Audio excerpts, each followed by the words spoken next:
dito sa province of Bohol. So next year, kayo naman po yung mai-invite for the ITED program. Miss Pat, lahat ng LGUs dito invited for the ITED program. So, yun po, para makapacitate po ang ECCD FOCA, supervisors, and CDWs and CDTs on how to implement the ECCD program. Kasi tama po ang punto ni Sir na wala tayong naibibigay na serbisyo at programa para sa edad na 0 to 2.11. So, hindi natin natatrack kung kamusta na yung development ng mga batang edad. So, ayun pala, no? So, parang may separate pala talaga na para nakikita ko, ma'am, may iba tayo i-capacitate sa LGU level na parang mag-provide ng service sa 0 to 2.11 years old. Hindi naman po separate sila CDWs. Ay, kayo rin po. Kamu rin kahapon, day. Oo. Mabata talaga kong gawin ninyo. Pagyaya na lang ko. Nakapansirin ko. Oo. Nagkabuhol ito lang bumaboy.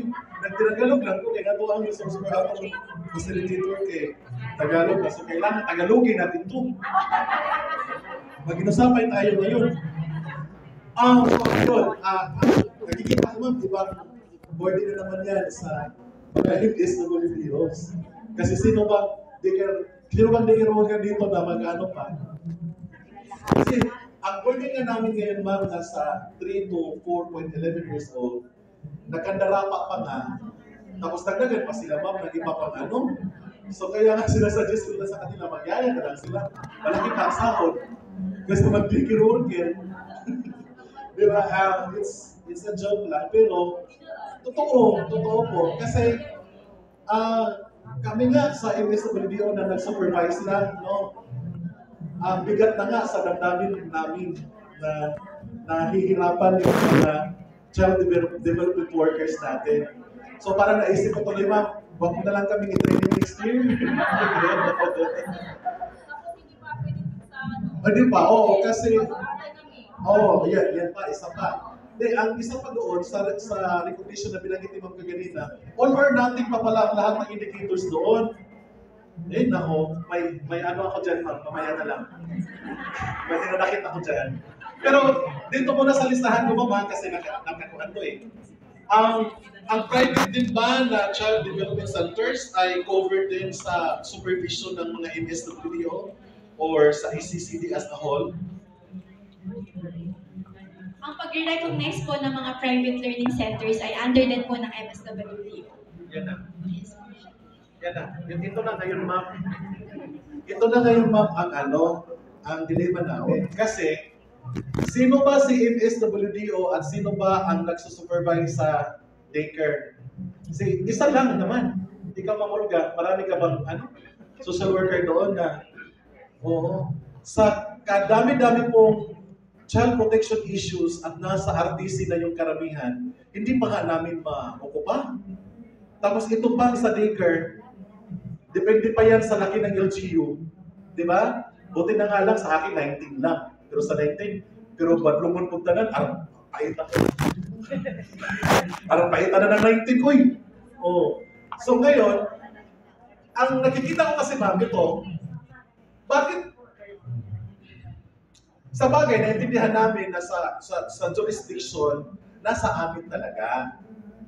Pero hindi naman natin yan ma-i-deny din na kaming mga municipalities and cities ay under din ng jurisdiction ng province. So bakit hindi natin ibigay itong monitoring sa private daycare center sa province? Kasi wala man silang wala man silang child development centers na minimonitor. Meron ba sa province na may sarili silang child development centers? Wala, kami lang sa municipality level. So I would suggest para mag-andaan, buktaon na mga dumaan, mga kinabuhi kay wala ganit din panahon sa love life. Kung kayo yung mo, nagkalimaw mo sa yung love life. Kung nakarilitan mo, yung sinabi ko ngayon, hindi naman para kay ma'am. Para naman sa atin dito lang. So, why not, ang ECCD ay magbaba ng guidelines na i-cover na yan, monitoring na yan at supervision sa lahat ng private child development center sa province. Total, wala naman silang sariling child development center na inaalagaan at binmonitor. Kaya kung idagdag pa yan sa amin talaga, naku ma'am, sa barangay daycare centers nga lang, problema na sa amin yan. Kasi wala man kaming maraming tao sa MSWDO para mag-monitor yan. I understand your sentiment, Sir Ruben, no?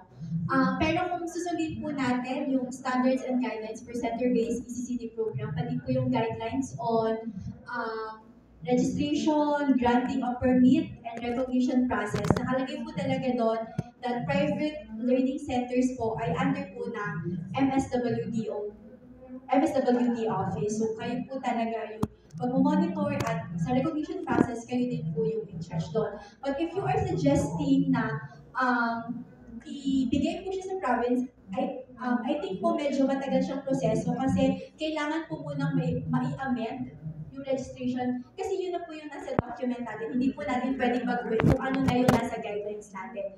And we also need to coordinate with the provincial level. Wala lang po kasing representative ngayon from the PSWD office kasi nga po nag-inform sila sa akin na may budget hearing po. Pero I will relay your concern with Ma'am Floriza and we'll see what we can do po para sa inyong concern po. Pero we will still need to follow kung ano po yung nasa guidance. As of now, wala pa po tayong nalalabas na amendment regarding sa concern po. I understand po ma'am kasi policy matter po. Opo. Pero at least naman, nag-post out namin ngayon.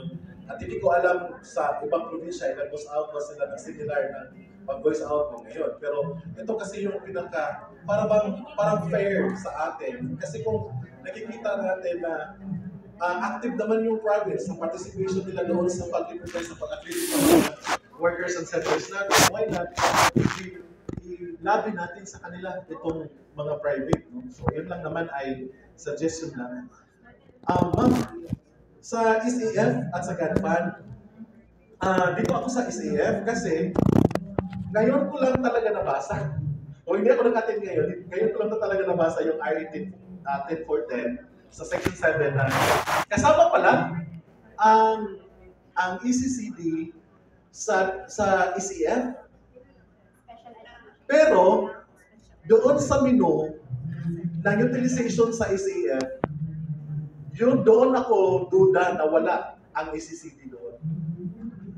Ito pa ma'am. Kasi po, 3 years ako naging MPDC at member ng school board.